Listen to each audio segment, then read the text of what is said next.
नमस्कार प्यारे बच्चों। तो कैसे हो आप लोग? क्या आप लोग पढ़ने के लिए तैयार हो? तो हमारी प्रश्नावली 10.2 चल रही है, जिसमें हमने 7 प्रश्न कर लिए हैं। इससे पहले जो हमारी क्लास हुई थी उसमें हमने 7 तक प्रश्नों को कर लिया है। आज की जो हमारी क्लास होने वाली है, इसमें हम लोग आगे के प्रश्नों को करने वाले हैं, यानी कि जो प्रश्न 8वां है, 9वां है, 10वां है, 11वां है और 12-13, ये 6 प्रश्न आप लोगों के बचे इस प्रश्नवाली के। इसके बाद हमारी प्रश्नवाली समाप्त हो जाएगी। अगर हमारे बैच की बात करूं, मैं 0 to 100 जो बैच चल रहा है हमारा, उसमें हमने 2 प्रश्नवाली कर लिए। एक तो मेंसुरेशन 3D कर लिए, जिसकी मैंने आप लोगों को प्रैक्टिस शीट भी दी थी। अगर आप लोगों ने अभी तक उस प्रैक्टिस शीट को नहीं लगाया तो आप व्हाट्सएप से उस प्रैक्टिस शीट को देख ले और लगा दें, क्योंकि वो प्रीवियस ईयर के क्वेश्चन है। इसके बाद हमने निर्देशांक ज्यामिति की थी, यानी कि कोऑर्डिनेट ज्योमेट्री की थी, उसको भी हमने पूरा कर दिया है। उसकी जो प्रैक्टिस शीट है वो मैं आप लोगों को कुछ दिनों में देने वाला हूँ। उसके बाद हमने जो प्रश्नावली स्टार्ट की थी वो ये की थी वृत्त, यानी कि सर्कल। और आज हम इस प्रश्नावली को पूरा करने की कोशिश करेंगे। लगभग हम प्रश्नावली 10.2 के 5 से 6 सवाल आज की क्लास में करने वाले हैं। 5-6 नहीं हुआ तो कम से कम 4 सवाल को तो हम आज निपटा ही देंगे। अगर बाकी के 2 बचेंगे उसको हम अगली क्लास में पूरा करेंगे और जल्दी से जल्दी इस प्रश्नावली को समाप्त करेंगे। आप लोगों को करना ये है कि आप लोगों को रिवीजन करते रहना है और जो अभी चल रहा है उसको भी साथ साथ में दोहराते रहना है। तो चलिए हम शुरू करते हैं। हमारा जो 8वां क्वेश्चन है वो, एक वृत्त के परिगत एक चतुर्भुज एबीसीडी खींचा गया है, सिद्ध कीजिए AB plus CD equal to AD plus BD। और ये आकृति आप लोगों को दे रखी है। यहाँ पर मैंने लिखा नहीं है कि देखिए आकृति में, यहाँ पर आपके बुक में लिखा हुआ मिलेगा आप लोगों को कि आप लोग आकृति को देखिए। एक वृत्त के परिगत एक चतुर्भुज ABCD खींचा गया है, देखिए आकृति ये वाली, और सिद्ध करना आप लोगों के जो AB है उसका योग CD के साथ में इक्वल टू AD का योग BC के साथ में आप लोगों को दे रखा है। बहुत छोटा सा क्वेश्चन है, नॉर्मल सा क्वेश्चन है। अगर आप लोगों ने ढंग से पद में पढ़ी होगी 10.1 और 10.2, इस सवाल को आप लोग बिना समझाए ही कर लोगे। जब आप लोगों को बता कि ये चीज सिद्ध करनी है तो आप लोगों को दिया है, सिद्ध करना है और उत्पत्ति लिखनी होती है। तो सिंपली पहले मैं दिया है लिख देता हूं मैं, फिर आप लोगों को इस क्वेश्चन को समझाता हूँ इस क्वेश्चन को करना कैसे है। तो आप लोग भी साथ साथ में नोट डाउन करें कि क्या क्या हमें लिखना है। तो दिया है ओ केंद्र वाले वृत्त के परिगत चतुर्भुज एबीसीडी है, ये आप लोगों को दिया है। आप लोगों को मैं बता दूं कि परिगत का मतलब ये होता है कि वृत्त के चारों ओर, परिगत का मतलब होता है चारों ओर। अगर कोई आकृति बोलूं मैं कि वृत्त के परिगत, यानी कि वृत्त के चारों ओर एक चतुर्भुज बना रखा है। अगर मैं बोलता हूं कि वृत्त के परिगत एक त्रिभुज बना रखा है, यानी कि वृत्त के बाहर या फिर वृत्त के चारों ओर क्या बना है, एक त्रिभुज बना रखा है। तो परिगत का मतलब आप लोग समझ गए होंगे। बाकी कोई नॉर्मल सा क्वेश्चन है जो आप लोगों को दिख रहा होगा। हमें सिद्ध करना है, क्या सिद्ध करना है हमें, जो हमें कहा है वो, यानी कि AB plus CD equal to AD plus BC, ये हमें सिद्ध करना है। ये क्या करना है, हमें सिद्ध करना है। पहले मैं आप लोगों को ये प्रश्न समझा देता हूं, इसका जो हल है उसको हम समझ लेते हैं, फिर हम डायरेक्ट इसको उतारेंगे। सिंपली अगर आप लोग देखोगे तो आपको ये सिद्ध करना है कि जो ये वाली भुजा है आप लोगों की AB और ये वाली जो भुजा, इन दोनों का योग अगर आप लोग करते हो तो इस वाली भुजा के और इस वाली भुजा के योग के बराबर आता है। ये आप लोगों को लाना है, ऐसा आप लोगों को ये सिद्ध करना है। अगर मैं नॉर्मल सा लॉजिक लगाऊं, अगर मैं बोलूं कि ये जो आप लोगों को दिख रही होगी, ये जो AB है, AB ये आपको एक स्पर्श रेखा दिख रही होगी। ये जो BC है, BC ये भी आप लोगों को स्पर्श रेखा दिख रही होगी।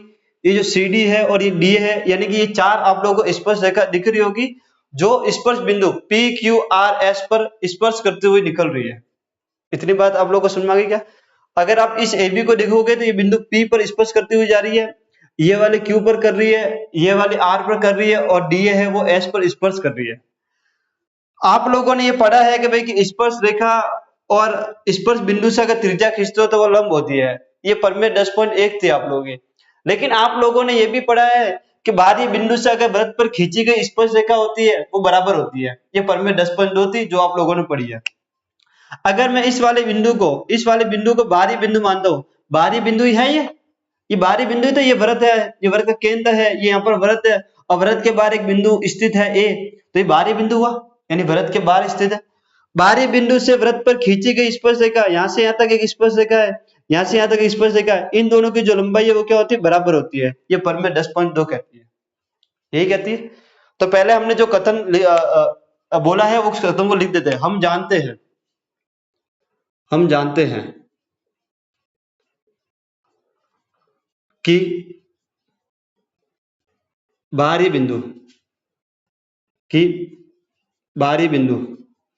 से हम जानते हैं कि बाहरी बिंदु से वृत्त पर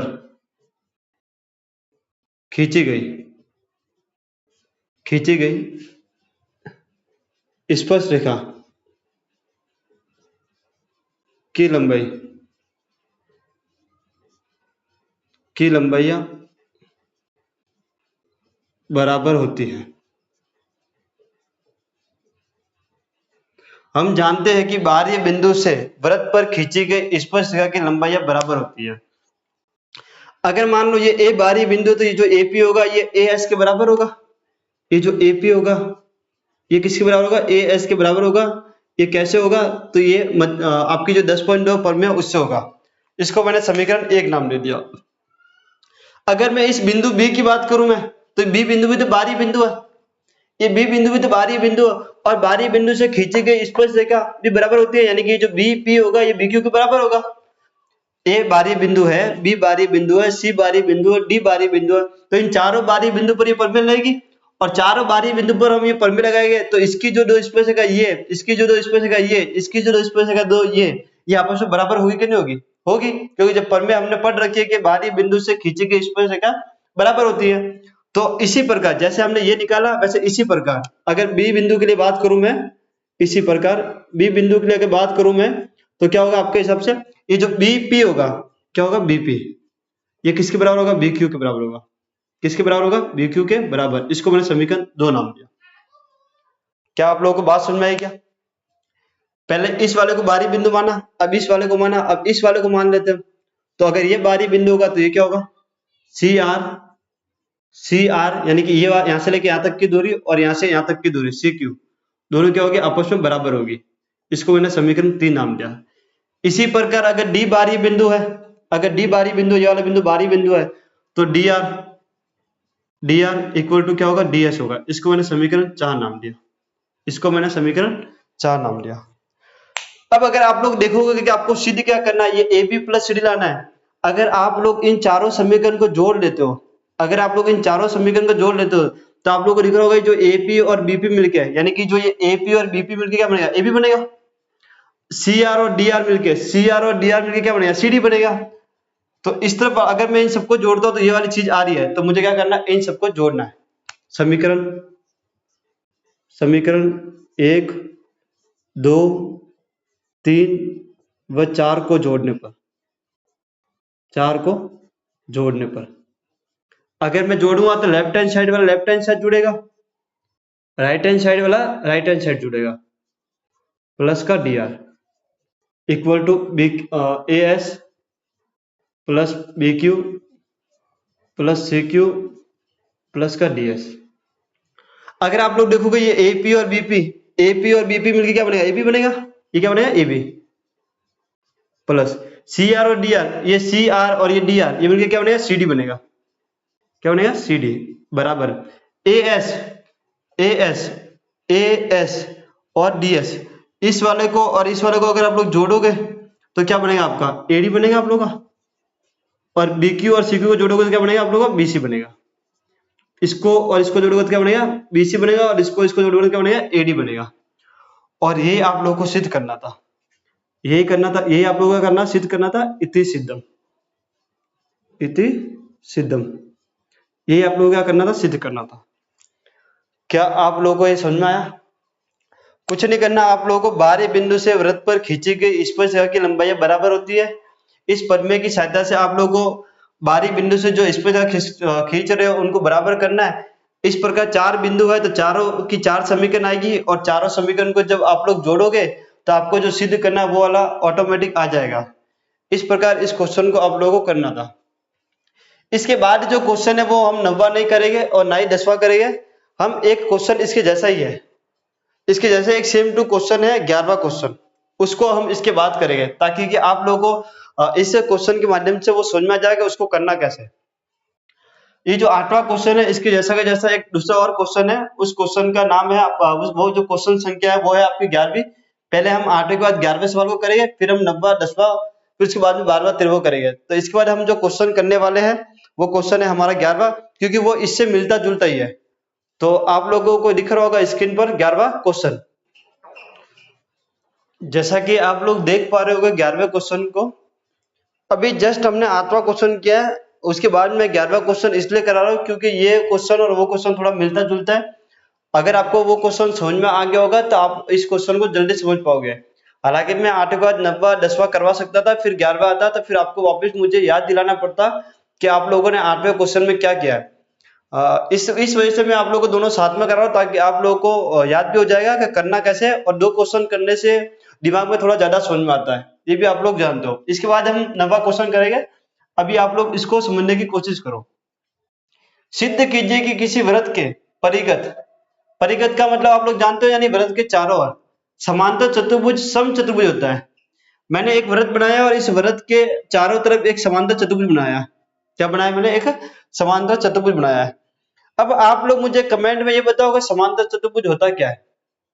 आप लोग मुझे कमेंट करके ये बताओ कि समांतर चतुर्भुज होता क्या है। तो कमेंट कोई कर नहीं रहा है, या फिर कर रहे हो तो फिर गलत गलत कर रहे हो। चलिए कोई बात नहीं। सिंपल सा आप लोगों को जो ABCD है ये आपको समांतर चतुर्भुज दे रखा है। तो हम लोग जानते हैं कि समांतर चतुर्भुज वह चतुर्भुज होगा जिसके आमने सामने की भुजा बराबर होगी, ये आप लोग जानते हो। आप लोगों ने निर्देशांक ज्यामिति में जब मैंने पढ़ाई थी आप लोगों को, तब भी मैंने आपको समचतुर्भुज, समांतर चतुर्भुज, आयत, वर्ग इनके बारे में बताया था।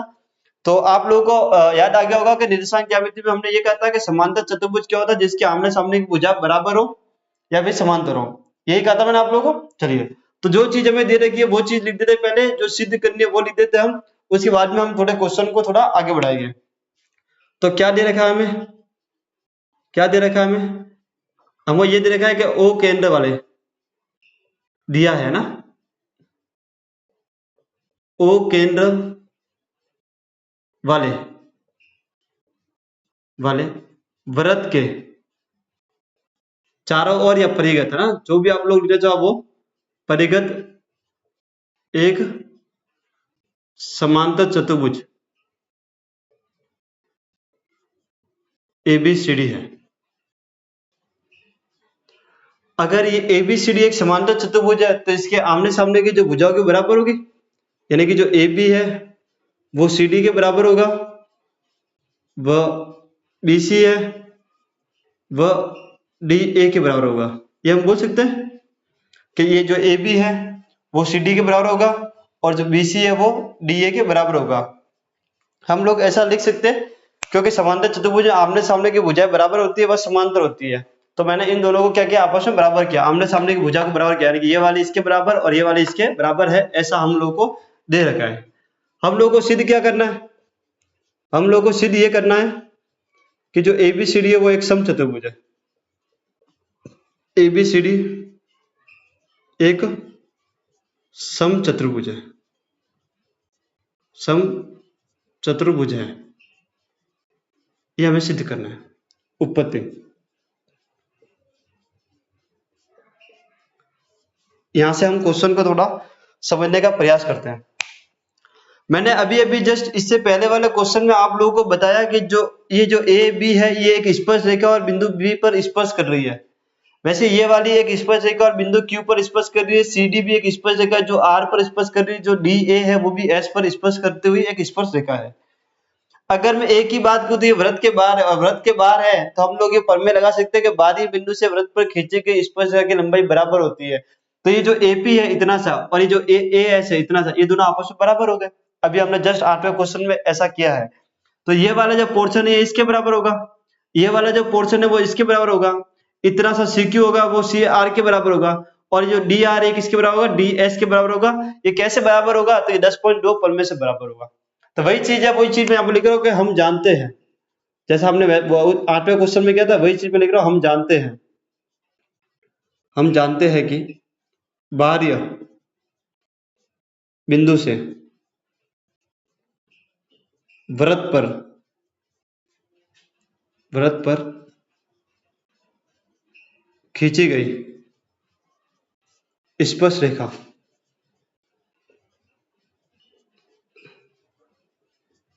की लंबाई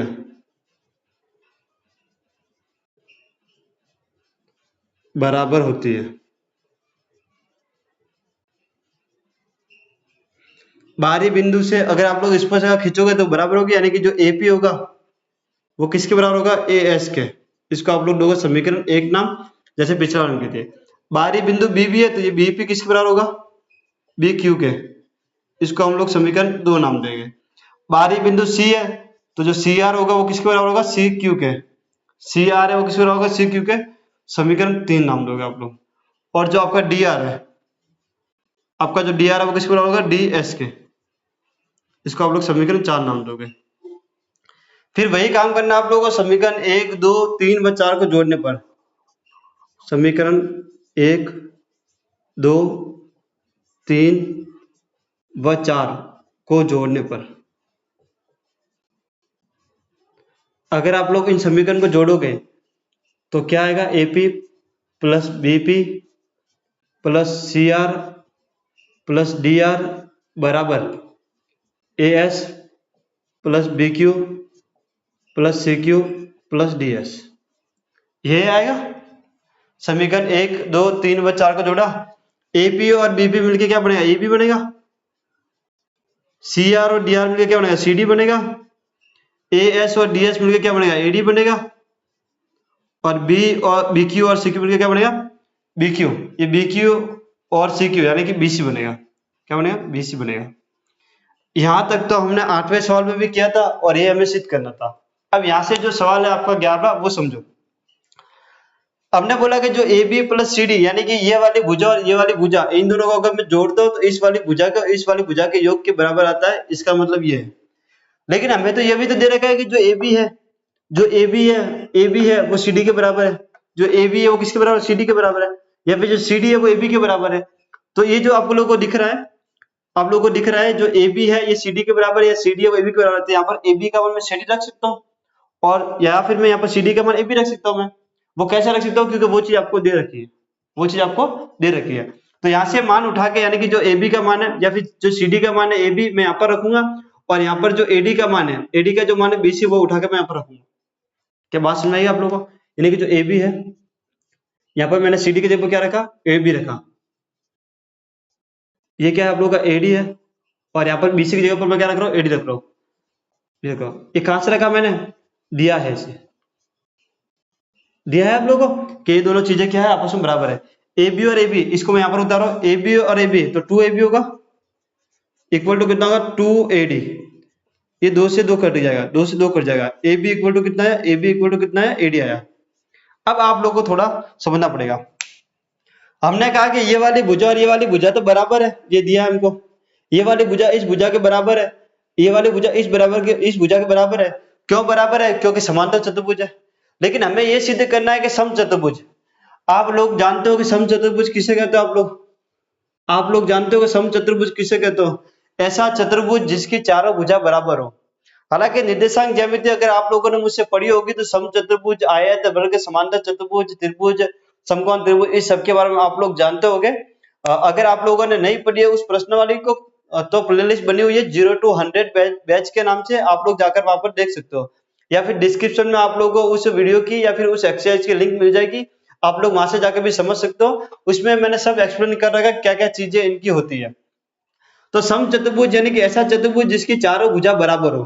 समांतर चतुर्भुज ऐसा चतुर्भुज जिसके आमने सामने की भुजा बराबर हो, समांतर हो। अब समझो, मैंने पहले कहा कि ये वाली जो भुजा, ये वाली भुजा है इस भुजा के बराबर है। मैंने ये कहा कि ये वाली जो पूरी भुजा है इस वाली पूरी भुजा के बराबर है। अब यहाँ पर आकर मैं क्या कह रहा हूँ, यहाँ पर आकर मैं कह रहा हूँ कि जो ए बी है, ये जो ए बी है यानी कि ए बी यहाँ से लेके ये वाली भुजा, ये एडी के बराबर है। ये किसके बराबर है, इसके बराबर है। ये वाली जो भुजा है, ये वाली मैं 3 लाइन खींच रहा हूँ यहाँ पर, 1 2 3, और ये वाली 1 2 3, ये वाली जो भुजा वो इस वाली भुजा के बराबर है। अब आप लोग समझो, पहले मैंने कहा कि ये भुजा इस भुजा के बराबर है, मैंने कहा ये वाली भुजा इस भुजा के बराबर है। अब मैं कह रहा हूँ कि ये वाली भुजा इस भुजा के बराबर है। जब ये वाली इसके बराबर थी, ये वाली इसके बराबर थी और ये वाली इसके बराबर थी, तो चारों आपस में बराबर होगी या नहीं होगी? चारों आपस में बराबर होगी या नहीं होगी? फिर से एक बार रिपीट करो, ये वाली इस वाली के बराबर है, ये वाली इस वाली के बराबर है। फिर मैंने कहा कि ये वाली इससे AB यानी कि AB ये वाला, AD यानी कि ये वाला, ये वाली भुजा इसके बराबर है। जब ये इसके बराबर है, ये इसके बराबर है, ये इसके बराबर है, तो चारों आपस में बराबर होगी कि नहीं होगी? चारों आपस में बराबर होगी इससे। तो हम कह सकते हैं, तब बोल सकते हैं कि जो AB है वो BC के बराबर है, BC है, AB BC के बराबर है, BC CD के बराबर है और CD DA के बराबर है। तो हम ये कह सकते हैं कि जो चारों भुजा है ये क्या है? आपस में बराबर है। अगर चारों भुजा आपस में बराबर है तो हम बोल सकते हैं कि वृत्त के परिघट बना समांतर चतुर्भुज एक समचतुर्भुज है। तो आप लोग यहाँ पर लिख देना, अतः ABCD एक समचतुर्भुज है। अतः ABCD एक समचतुर्भुज है। ये था आप लोगों का 11वां क्वेश्चन। बहुत ही सिंपल सा क्वेश्चन था। अगर आप लोगों को 8वां क्वेश्चन समझ में आ गया होगा तो आप लोगों को 11वां क्वेश्चन भी बहुत अच्छे तरीके से समझ में आ गया होगा। दोनों का सेम पैटर्न है, यहाँ तक कि लास्ट तक सेम है। बस आपको दिया है से मान उठा के रखना है और फिर आपको बताना है भाई कि ये चारों भुजा आपस में बराबर होगी। अब क्यों बराबर होगी वो मैंने आप लोगों को अभी अभी समझाया। तो अगर चारों भुजा बराबर है तो ये क्या होगा? सम चतुर्भुज होगा। तो मैं थोड़ा साइड में हो गया तो आप लोग इसका स्क्रीनशॉट ले लीजिए या फिर आप लोग इसको नोट डाउन कर लीजिए। अब हम बात करते हैं अपना जो नेक्स्ट क्वेश्चन है 90 की। तो नेक्स्ट हमारा 90वां क्वेश्चन, आकृति में XY तथा X dash Y dash O केंद्र वाले किसी वृत्त पर दो समांतर स्पर्श रेखा है और स्पर्श बिंदु C पर स्पर्श रेखा AB XY को A तथा X डैश Y डैश को B पर प्रतिच्छेद करती है। सिद्ध कीजिए कि कोण AOB इक्वल टू 90 डिग्री है। क्वेश्चन थोड़ा सा बड़ा दिख रहा होगा आप लोगों को, लेकिन मैं आप लोगों को समझाता हूँ। ये जो XY और ये जो X डैश Y डैश है, ये दोनों आपस में समांतर स्पर्श रेखा है। कैसी रेखा है ये? समांतर भी और स्पर्श रेखा। स्पर्श रेखा क्योंकि ये बिंदु P पर स्पर्श कर रही है और ये बिंदु Q पर स्पर्श कर रही है, इसलिए ये क्या है? कि स्पर्श रेखा है। अब AB एक रेखा खींची है जो बिंदु C पर स्पर्श करती है, बिंदु C पर स्पर्श करती है। लिखा है यहाँ पर, रेखा AB XY को A तथा X डैश Y डैश को B पर प्रतिच्छेद करती है। यानी कि ये वाली जो रेखा है, यहाँ से एक रेखा खींची है जो C पर प्रतिच्छेद कर रही है, इस वाली को B पर कर रही है और इस वाली को A पर कर रही है। तो कोण AOB 90 डिग्री का हो, ये आप लोगों को सिद्ध करना है। यानी कि इसका मान जो लाना है वो आप लोगों को 90 डिग्री लाना है। कोई आइडिया हो तो आप लोग मुझे बता दो, वरना मुझे तो बताना ही आप लोगों को कैसे सॉल्व करना है। व्हाट एन आइडिया सर जी। चलिए समझिए, ये जो कोण AOB है इसको आप लोग क्या लाना चाहते हो? इसको आप लोग लाना चाहते हो भाई कि ये जो कोण AOB है ये कितना लाना है आप लोगों को? 90 डिग्री लाना है। क्या लाना है आप लोगों को? 90 डिग्री लाना है।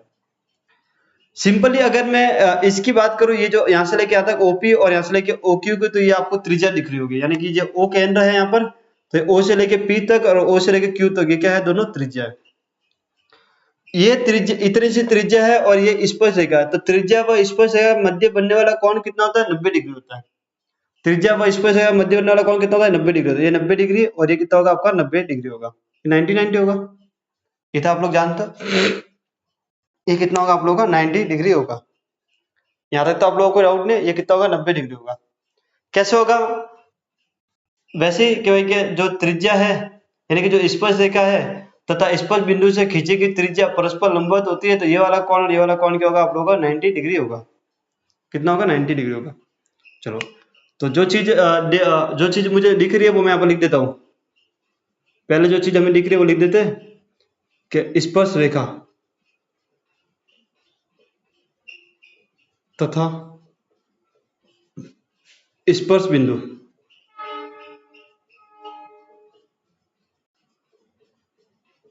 बिंदु से खींची गई त्रिज्या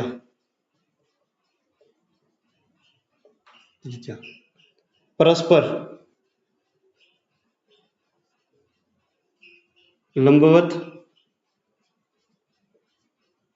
होती है तो कौन OPA, कौन OPA इक्वल टू कौन नीचे वाला OQB, ये कितना होगा 90 डिग्री होगा। ये कितना होगा 90 डिग्री होगा। यहाँ तक किसी डाउट नहीं है? ये 90 डिग्री होगा, ये 90 डिग्री होगा। 10.1 परमे का यूज किया मैंने। अब मुझे ये वाला कौन लाना है, ये वाला कौन, ये वाला कौन, यानी कि ये वाला कौन लाना है। मैं इस वाले बिंदु को इस सी से मिला देता हूँ, इस वाले बिंदु को इस सी से मिला देता हूँ। इस वाले बिंदु को मैंने सी से मिलाया, ठीक है। अब मुझे कैसे भी करके ये वाला कौन, ये वाला और ये वाला, इन दोनों को लाना है, इन दोनों को लाना है मुझे कैसे भी करके। चलो, जैसे मैंने O को C से मिलाया वैसे आप लोगों को 4 त्रिभुज दिख रहे होंगे। एक तो ये वाला, ये एक, यानी कि ये वाला पूरा त्रिभुज, ये 2 नंबर, ये 3 नंबर और ये 4 नंबर, ये 4 त्रिभुज आप लोगों को दिख रहे होंगे। ये 4 त्रिभुज आप लोगों को दिख रहे होंगे, यानी एक तो आप लोगों को 1 नंबर वाला त्रिभुज दिख रहा है, एक आपको 2 नंबर वाला दिख रहा है, एक 3 नंबर वाला और एक 4 नंबर वाला त्रिभुज आप लोगों को दिख रहा है। मैं क्या करता हूँ, इस वाले त्रिभुज को और इस वाले त्रिभुज को दोनों को सर्वाक्षम छेद कर देता हूँ, यानी कि त्रिभुज OAP और त्रिभुज OAC, इन दोनों को मैं सर्वाक्षम छेद कर देता हूँ। उससे होगा क्या, ये समझो। अगर ये त्रिभुज OPA और OAC, ये दोनों त्रिभुज अगर सर्वाक्षम सिद्ध हो जाते हैं तो ये वाला जो कोण है, ये वाला जो कोण है, ये 2 लाइन खींचा मैं यहाँ पर, ये वाला कोण, ये दोनों आपस में बराबर हो जाएंगे। ये दोनों आपस में क्या हो जाएगा, बराबर हो जाएंगे। उसी प्रकार अगर मैं इस वाले त्रिभुज 3 नंबर को और 4 नंबर को सर्वाक्षम सिद्ध करता हूँ मैं, तो ये वाला कोण, ये वाला कोण, ये वाला और ये वाला कोण दोनों आपस में बराबर हो जाएंगे। और हम जानते हैं कि एक रेखा बनने वाले कोणों का योग कितना होता है, 180 डिग्री होता है। एक रेखा पर बनने वाला कोणों का योग कितना होता है, 180 डिग्री होता है। ये वाला कोण और ये वाला कोण दोनों आपस में बराबर हो गए, ये वाला कोण और ये वाला दोनों कोण आपस में बराबर हो गए। जब मैं इनको जोड़ूंगा तो जोड़ने पर ये 2 हो जाएगा, ये भी 2 हो जाएगा, और 2 अगर मैं कॉमन निकालूंगा तो ये बच जाएगा बीच वाला, और 180 को काटूंगा 2 से तो कितना आएगा, 90 आएगा, और ये हमारा सिद्ध हो जाएगा जो हमें चाहिए। क्या आप लोग बात समझ में? क्या अभी मैं लिखूंगा तो आप लोगों को शायद समझ में आ जाएगा। चलो, मैंने इस O को C से मिलाया तो कितने त्रिभुज बने, 4 त्रिभुज बने, 4 त्रिभुज।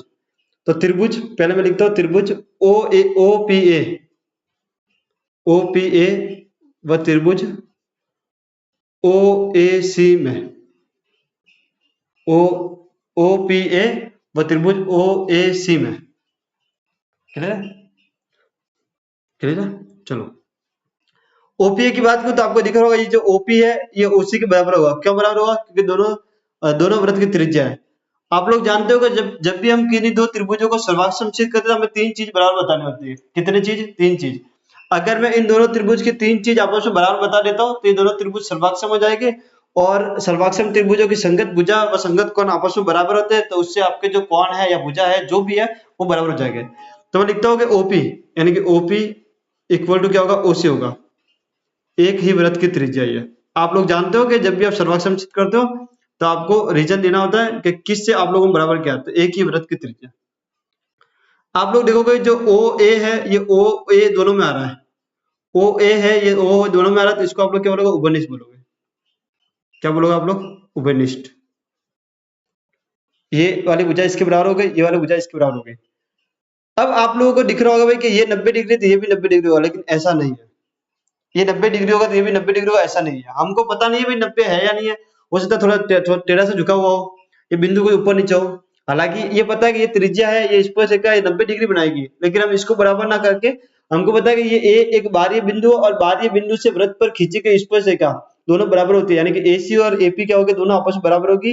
AC इस वाले त्रिभुज की और AP इस वाले त्रिभुज की है, तो दोनों भुजा भी है, तो दोनों को बराबर हम कर सकते हैं। तो क्या होगा, AP इक्वल टू AC होगा। क्या होगा, AP इक्वल टू AC।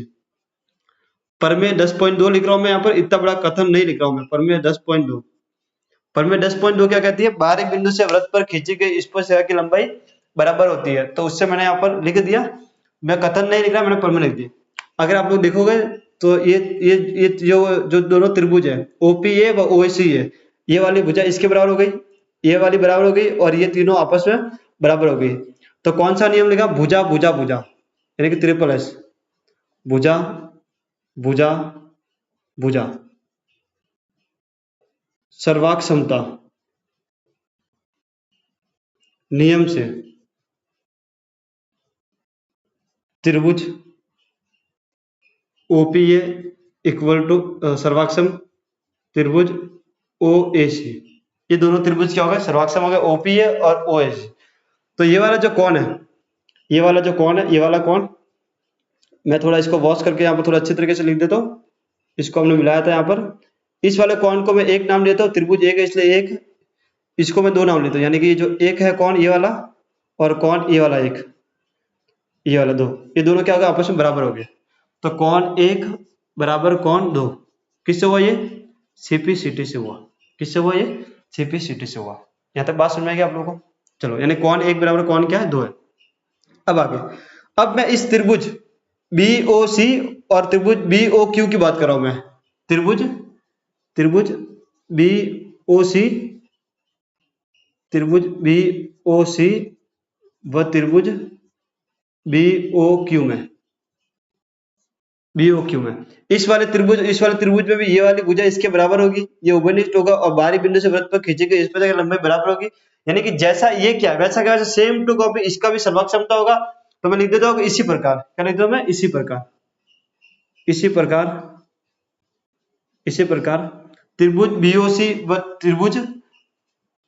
त्रिभुज BOC सर्वाक्षम त्रिभुज BOQ, ये मैंने लिख दिया इसी प्रकार। क्योंकि पूरा का पूरा जो मेथड है वो ये मेथड है, यानी कि तीनों भुजा आप लोग बराबर बताओगे फिर ऐसे चलोगे। तो इसलिए मैंने लिख दिया इसी प्रकार से ये दोनों त्रिभुज क्या हो गए, सर्वाक्षम हो गए। और ये वाला कोण को मैं 3 नंबर बोल देता हूँ और इसको बोल रहा 4 नंबर। तो कोण 3 बराबर कोण 4 होगा। क्या होगा, कोण 3 बराबर कोण 4। ये क्या होगा, CPCT से। क्या होगा, CPCT से। इसको मैंने समीकरण 1 व 2 नाम दे दिया। यहाँ तक कोई डाउट नहीं होगा आप लोगों को मेरे हिसाब से। मैं एक बार फिर से रिपीट मार देता हूँ मैंने क्या क्या चीज किया। पहले तो मैंने इसको और इसको 90 डिग्री का बताया 10.1 परिमेय की सहायता से। फिर मैंने इस O को C से मिलाया। जैसे मैंने O को C से मिलाया तो 4 त्रिभुज बने। एक तो ये एक वाला, ये 2, ये 3 और ये 4। मैंने त्रिभुज 1 और 2 को लिया, सर्वाक्षम सिद्ध किया और इन दोनों कोणों का नाम दिया। ये दोनों कोण को बराबर बताया CPCT से। उसी प्रकार मैंने त्रिभुज 3 और 4 को लिया, सर्वाक्षम सिद्ध किया नहीं, मैं लिख दिया इसी प्रकार सिद्ध होगा और इन दोनों कोणों को आपस में बराबर बताया। अब आप लोग जानते हो कि ये एक सरल रेखा है। ये क्या है, एक सरल रेखा है। और सरल रेखा पर बनने वाले कोणों का जो योग होता है वो कितना होता है, 180 डिग्री होता है। तो हम यहाँ पर लिख देते हैं भाई कि सरल रेखा पर बनने वाले कोणों का योग कितना होता है, 180 डिग्री होता है। सरल रेखा बनने वाले कोणों का योग 180 डिग्री होता है। मैं यहाँ पर नीचे लिख देता हूँ 180 डिग्री होता है। अगर इस रेखा पर जितने भी कोण बनेगा उनका योग कितना होगा, 180 डिग्री होगा। तो कोण 1 बन रहा है, एक कोण 2 बन रहा है, एक कोण 3 बन रहा है, एक कोण 4 बन रहा है और इन सबका योग कितना होगा, 180 डिग्री होगा। सरल रेखा कौन सी, PQ। मैं लिख देता हूँ PQ, सरल रेखा PQ पर, ऐसे PQ यहाँ पर लिख दिया PQ पर।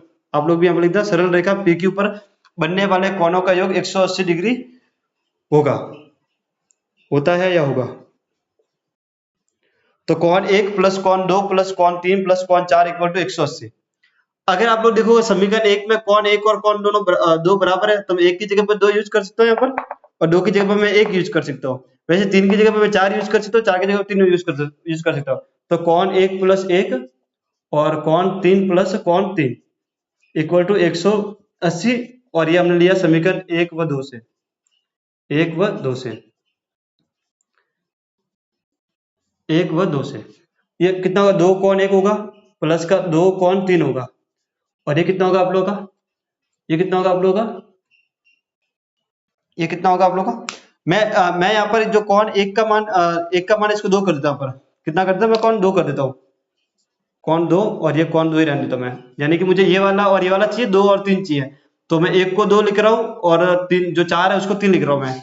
1 को मैंने 2 लिखा है यहाँ पर, ऐसा का ऐसा, ये 3 है ये ऐसा का ऐसा, ये 4 है इसको 3 लिखा, क्योंकि मुझे इस वाले को योग 90 डिग्री लाना है, तो मैंने इनको किया है। अगर मुझे इसको और इसको लाना तो मैं इसको करता। तो कोण 2, ये जो कोण 2 है 2 बार है, और कोण 3 है वो 2 बार है, तो कितना होगा 180 डिग्री। अगर मैं 2 को कॉमन निकालता हूँ, अंदर कितना बचेगा आप लोगों का, कोण 2 प्लस कोण 3 इक्वल टू कितना होगा 180 डिग्री। अगर मैं इसको इससे काटूंगा तो कितना आएगा 90 डिग्री, कितना आएगा 90 डिग्री। यानी कि कोण 2 प्लस कोण 3 का मान कितना आया, 90 डिग्री आया। और इसी को मैं क्या लिख सकता हूँ, इसके बाद जस्ट मैंने ऊपर लिखा और इसको मैं लिख सकता हूँ कोण AOB, कोण 2, ये वाला जो कोण 2 और कौन 3, ये दोनों मिलकर तो ये बना रहा है AOB equal to 90 degree, equal to कितना है 90 डिग्री। यही आप लोगों को सिद्ध करना था। तो क्वेश्चन बड़ा सिंपल सा है, लेकिन थोड़ा लॉजिक लगाने की बात है। एक बार मैं 1 मिनट के अंदर पूरा रिपीट कर देता हूँ। सबसे पहले हम लोगों ने इसको 90 डिग्री बनाया बताया प्रमेय 10.1 की सहायता से। उसके बाद हमने O को C से मिलाया, जैसे हम O को C से मिलाएंगे 4 त्रिभुज बनेंगे। इस त्रिभुज को और इस त्रिभुज को हमने सर्वाक्षम किया ट्रिपल एस नियम से, भुजा भुजा भुजा से, और कौन 1 को कौन 2 के बराबर किया, इसको हमने समीकरण 1 नाम दी यहाँ पर।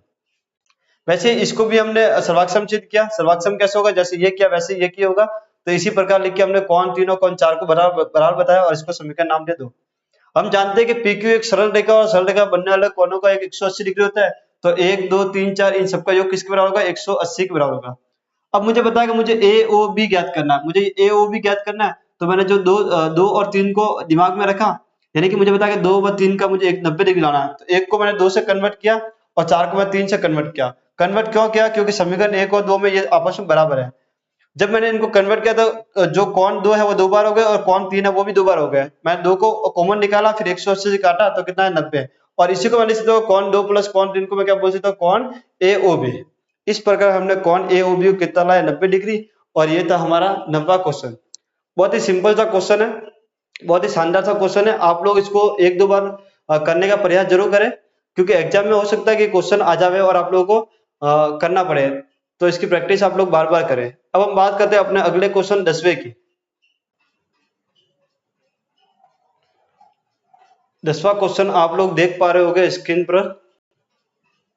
सिद्ध कीजिए कि बाहरी बिंदु से किसी वृत्त पर खींची गई स्पर्शरेखाओं के बीच का कोण स्पर्श बिंदु को मिलाने वाले रेखाखंड द्वारा केंद्र पर अंतरित कोण का समपूरक होता है। सबसे पहले क्वेश्चन को पढ़ने के बाद मैं इस चीज का मतलब आप लोगों को समझाना चाहूंगा। उसके बाद हम बाकी आगे की बात करेंगे कि होता क्या है। आप लोग जो भी लोग वीडियो देख रहे हो वो लोग मुझे कमेंट में जरूर बताएं कि संपूरक कोण क्या होता है। अगर आप लोगों को संपूरक कोण पता है तो आप लोग मुझे ये भी बताओ कि पूरक कोण किसे कहते हो। ठीक है, आप लोग कमेंट करके मुझे ये जरूर बताना कि पूरक कोण किसे कहते हैं। संपूरक कोण का मतलब मैं आप लोगों को बता रहा हूँ, आप लोगों को पूरक कोण का बताना है। संपूरक कोण वो कोण होते हैं, यानी कि ऐसे दो कोण जिनका योग 180 डिग्री हो। जैसे मान लो मैंने कोण कुछ भी मान लिया कि एक कोण 1 है और एक कोण क्या है 2 है। अगर इन दोनों का योग अगर 180 डिग्री होता है तो ये दोनों कोण क्या कहलाएंगे, संपूरक कोण कहलाएंगे। तो आप लोग समझ गए होंगे कि संपूरक कोण होता क्या है। ऐसे दो कोण जिनका योग 180 डिग्री हो उसको आप लोग संपूरक कोण कहते हो। अब बाकी का जो पूरक कोण है वो आप लोग मुझे कमेंट करके बताओगे।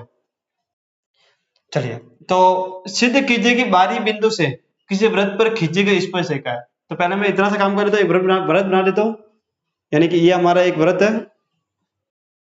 यहाँ से एक बाहरी बिंदु पर मैं स्पर्शरेखा खींचता हूँ। मान लो एक स्पर्शरेखा तो ये है हमारी, और एक स्पर्शरेखा हमारी ये वाली है। इस बाहरी बिंदु का नामकरण मैं कर देता हूँ P है, और ये यहाँ से मैंने खींची, मान लो ये A है आप लोगों का, और एक यहाँ पर है, ये क्या आप लोगों की B है, और ये अपना O केंद्र है। इतनी बात मैंने आधे प्रश्नों को पढ़ के की है। फिर आगे खींचे के स्पर्श रेखाओं के बीच का कोण, स्पर्श रेखाओं के बीच का कोण तो कौन सा, ये वाला होगा, ये वाला होगा। स्पर्श रेखाओं के बीच का कोण तो ये वाला। स्पर्श बिंदु को मिलाने वाले रेखाखंड, स्पर्श बिंदु कौन से, एक तो ये वाला है, यानी कि इसको इससे मिलाना मुझे। ठीक है, इसको इससे मिलाया मैंने, इसको इससे मिलाया तो ये त्रिज्या बन गई एक, और इसको इससे मिलाया तो ये एक त्रिज्या बन गई। स्पर्श बिंदु को, यानी कि स्पर्श बिंदु ये और ये को मिलाने वाले रेखाखंड, यानी कि ये रेखाखंड और ये रेखाखंड मिलाया द्वारा केंद्र पर, यानी केंद्र पर ये कौन बना, ये वाला केंद्र पर अंतरित कोण का संपूरक होता है। यानी कि आप लोग समझ गए होंगे कि जो ये वाला कोण दिख रहा है आप लोग को, ये वाला कोण और ये वाला कोण आप लोग को दिख रहा है, इन दोनों कोणों का योग आप लोग को 180 डिग्री लाना है। संपूरक का मतलब मैंने अभी आप लोगों को बता दिया कि ऐसे दो कोण जिनका योग 180 डिग्री हो वो संपूरक कहलाते हैं। तो ये कोण P और कोण O, इन दोनों का योग कितना लाना आप लोगों को, 180 डिग्री लाना है। इन दोनों का योग कितना लाना आप लोगों को, 180 डिग्री लाना है।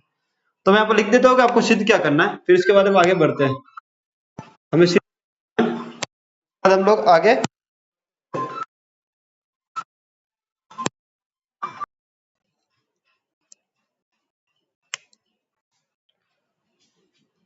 सिद्ध करना है।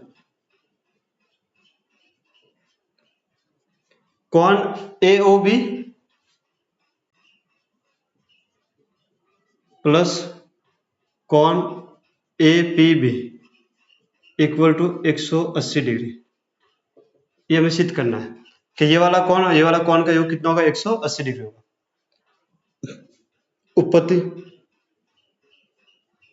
उत्पत्ति चलो, आप लोग जानते हो कि ये जो A है और ये जो B है, ये स्पर्श बिंदु पर दोनों त्रिज्या है, और ये जो A है और ये B है, ये दोनों दोनों स्पर्श बिंदु है, और ये जो OA है और ये OB है, इन स्पर्श बिंदुओं पर त्रिज्या है दो।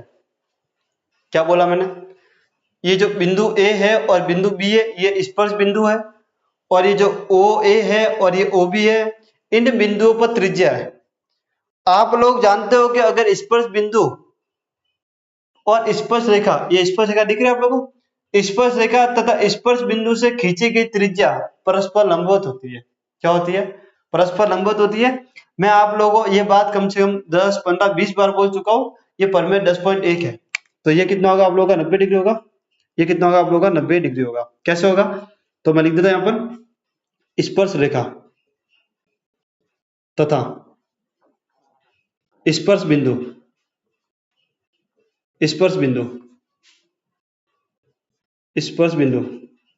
से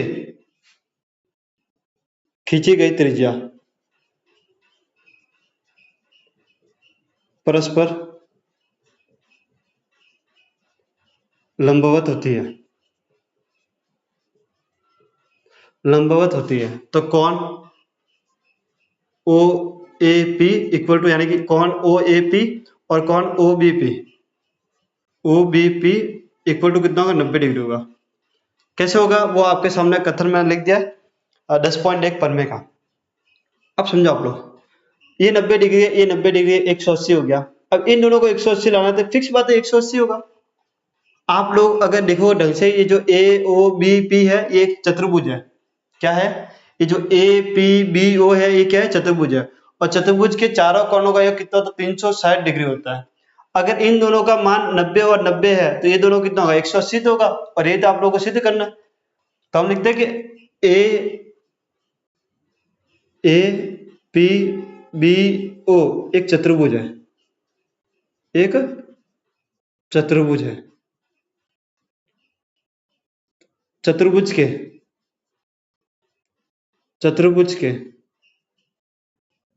चारों कोणों का योग